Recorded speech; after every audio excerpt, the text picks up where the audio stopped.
سلامونه وخت مو په خیر تاسو ته له زیر نیوز سرویس څخه د نن ورځې د مهمو خبرونو ټولګي ته خراغلاس پيو.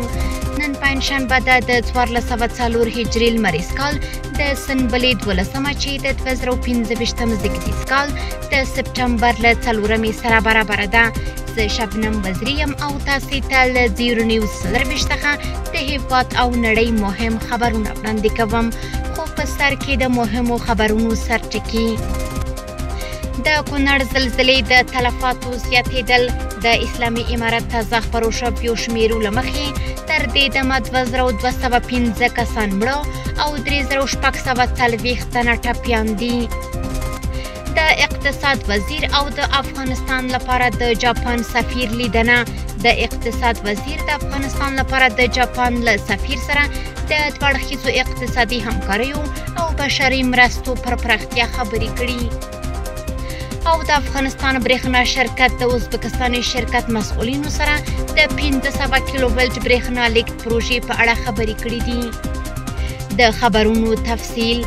د کونړ زلزلې مړو او ټپیانو شمیر نږدې 6,000 ته ورسید. د اسلامي امارت مرستیال ویاند حمدالله فطرت ویلي چې د کونړ ولایت په نورګل ولسوالۍ، مزار درې، د څوکۍ ولسوالۍ، ډیوګل درې، چپې درې او مڼوګي ولسوالۍ په زلزله ځپلو ساحو کې تر دې دمه په ویجاړو شویو کورونو کې د پلټنې او ژغورنې په عملیاتو کې د سلګونه شهیدانو جسدونه راایستل شوي چې له دې سره د مړو شمیر 2215 ته او د ټپیانو شمیر 3640 ته پورته شوی دی.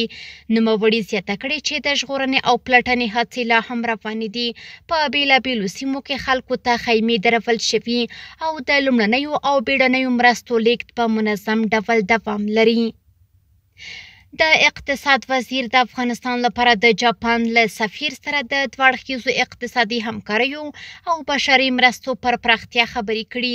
اقتصاد وزارت ویلي چې د یاد وزارت وزیر قاری الدین محمد حنیف د جاپان له سفیر تاکایوشي کورمایا او ملپلاوي سره د دوړخیزو اقتصادي همکاریو د ښهوالي او د بشري مرستو د پراختیا په تړاو خبرې کړي. د غرض د دوړخیزو اقتصادي، انکشافي او بشري همکاریو پر لاخه کېدو یې ټینګار کړی. په یاده لیدنه کې د جاپان سفیر د افغانستان له خلکو سره د انکشافي او بشري مرستو په برخه کې د همکارۍ د دوام ډاډ ورکړی. نوموړي د غرض ویلي چې هیواد یې د نړیوالې همکارۍ ادارې GICA له لارې د عاجلو مرستو یوه بسته چې خیمې، کمپلې او نور اړین توکي پکې شامل دي د سرې میاشتې او هلال احمر نړیوال فدراسیون ته سپارل کیږي څو د زلزلې له اغیزمن شویو کسانو سره مرسته وشي.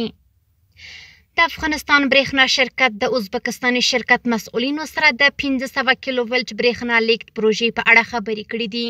د افغانستان برېښنا شرکت ویلي چې د یاد شرکت عمومي اجرایوي مشر ډاکټر عبدالباري عمر د ازبکستان هیواد نیګو پانګوال شرکت مسؤلینو سره د 1500 کیلو ولټ برېښنا لیږد پروژې اړوند لګښتونو او تخنیکي اړخونو په اړه د ویډیو کانفرنس له لارې خبرې کړي. عبدالباري عمر یاد کانفرنس کې د دواړو هیوادونو ترمنځ اقتصادي برخو کې ګډې همکارۍ او د پراختي پروژو اسانتیاو رامنځته کول د دوړخیزه اړیکو ټینګښت لپاره مهم وبلل. د غرض برېښنا شرکت خبر ورکړی چې راتلونکي اونۍ کابل د برېښنا سکتور کې د پانګونې د جذب کانفرنس کوربه دی. ټاکل شوې راتلونکي اونۍ دغه ستر کانفرنس د افغانستان برېښنا شرکت په نوښت ترسره شي څو برېښنا سکتور کې شته فرصتونه، ننګونې او حل لارې له ګډونوالو سره شریکې او پر مرسته یې د برېښنا ثبات په برخه کې کارنده ګامونه پورته شي. د قطر بهرنیو چارو وزارت د نړیوالې همکارۍ وزیر په مشرۍ د یاد هیواد په مرستو بار 4 الوتکې کابل ته راورسېدې. د قطر بهرنیو چارو وزارت په خبرپاڼه کې ویلي چې د قطر د امیر په لارښوونه د یاد هیواد 4 الوتکې مرسته چې مشرۍ یې د یاد هیواد بهرنیو چارو وزارت د نړیوالې همکارۍ وزیرې مریم بنت علي بن نصر المسند کوله کابل ته راورسېده. خبرپاڼه کې راغلي چې پلاوي کې د قطر د وسلوالو ځواکونو د بهرنیو چارو وزارت، د قطر د داخلي امنیت ځواک، د نړیوال لټون او ژغورنې ډلې او د قطر د پرمختیا صندوق استازي شامل دي. په یاده مرسته کې 2 صحرایي روغتونونه، خوراکي توکي، طبي وسایل او د استوګنې مواد شامل دي چې د قطر د پرمختیا صندوق له لورې د شاوخوا 11,000 کسانو لپاره برابر شوي دي. خبرپاڼه زیاتوي چې یادې مرستې د قطر د دولت له لورې د هوایي دهلیز د عملیاتو یوه برخه ده چې د افغان ولس سره د بشري یووالي او د طبیعي آفتونو له اغېزمن شویو کسانو سره د مرستې د نه ماتېدونکې ژمنې څرګندونه کوي. په عشق آباد کې د اسلامي امارت سفارت چارسمبالي د ترکمنستان د ولسمشر له مرستیال سره لیدنه کې د کونړ زلزله ځپلو سره د یاد هیواد له مرستو خبر ورکړی دی. د ترکمنستان په پلازمینه عشق آباد کې د اسلامي امارت سفارت چارسمبالي حاجي فضل محمد صابر د ترکمنستان د ولسمشر له مرستیال نوکر قلی اتاقلیوف سره لیدلي. یاد سفارت ویلي چې په دې کتنه کې د ترکمنستان د ولسمشر مرستیال د افغانستان په ختیځ کې د زلزلې د قربانیانو په اړه د خواخوږي ترڅنګ ډاډ ورکړ چې د ملي مشر او د ولسمشر په ځانګړي لارښوونې به لومړنۍ مرستې ژر تر ژره اړمنو ته ورسول شي. دغه راز د ترکیې د علم او فکر څېړنې مرکز مشر هم د کونړ له زلزله ځپلو سره د 100,000 امریکایي ډالر مرسته وکړه. عامې روغتیا وزارت ویاند شرافت زمان امرخیل ویلي چې په ترکیې کې د اسلامي امارت روغتیایي اتشې فضل الله سیرت سره د ترکیې د علم او فکر څېړنې مرکز مشر د افغانستان د کونړ له زلزله ځپلو کورنیو سره د مرستې او لاسنیوي په موخه د 100,000 امریکایي ډالرو مرسته وکړه. د امرخیل په وینا یاده مرسته په ترکیه کې د اسلامي امارت روغتیایي اتشې فضل الله سیرت ته وسپارل شوه تر څو زیانمنو ته ورسول شي.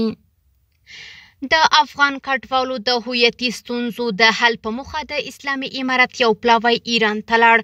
د احصایې او معلوماتو ملي ادارې ویلي چې په ایران کې د افغان کډوالو د هویت د تثبیت اړوند ستونزو د حل په موخه د احصایې او معلوماتو ملي ادارې د نفوسو د احوالو ثبت مرستیال مولوي محمد نبی نصرت په مشرۍ 15 کسیز پلاوی ایران ته لاړ. دغه ادارې ویلي چې یاد پلاوی به په ایران کې د افغان کډوالو د هویت د تثبیت د چارو د ښه تنظیم لارې چارې وارزوي او هلته به د کاري ټیمونو کاري اړتیاوې بشپړې کړي تر څو ژر تر ژره د افغان کډوالو هویتي ستونزې حل شي. د احصایې او معلوماتو ملي ادارې زیاته کړې چې مولوي محمد نبی نصرت په ایران کې افغان کډوالو ته د اسانتیا په موخه د هویت د تثبیت او د نفوسو د احوالو ثبت اړوند خدمتونو وړاندې کول د دې ادارې له لومړیتوبونه وبلل او ژمنه یې وکړه چې د افغان کډوالو د هویتي ستونزو د حل په موخه به هر اړخیزې هڅې وکړي. په قزاقستان کې د اسلامي امارت سفارت افغانانو ته د پاسپورټونو د ویش لړۍ پیل کړه. په قزاقستان کې د اسلامي امارت سفارت په خبره کړې خبرپاڼه کې خبر ورکړی چې نن په استانه کې د اسلامي امارت سفارت د شاهدافیر مفتي محمد رحمان له لوري د لومړي افغان پاسپورټ په ورکولو سره د پاسپورټونو د ویش لړۍ رسما پیل شوه. خبرپاڼه کې راغلي چې له دې وروسته په قزاقستان کې میشت ټول افغانان کولی شي د اړتیا پر مهال د پاسپورټ ترلاسه کولو لپاره یاد سفارت ته مراجعه وکړي. کورني خبرونه هم دومره وو. د نړیوالو او سپورټي خبرونو لپاره زموږ پاڼې وڅارئ. په خپل رسنیو باندې فیسبوک، انسټاګرام، ایکس یا پخوانی ټویټر، یوټیوب او ټیک ټاک زموږ خپرونې خوښې او موږ تعقیب کړئ. ادرس یې 0 نیوز 24 تر 7 خپرونې. د الله پامان.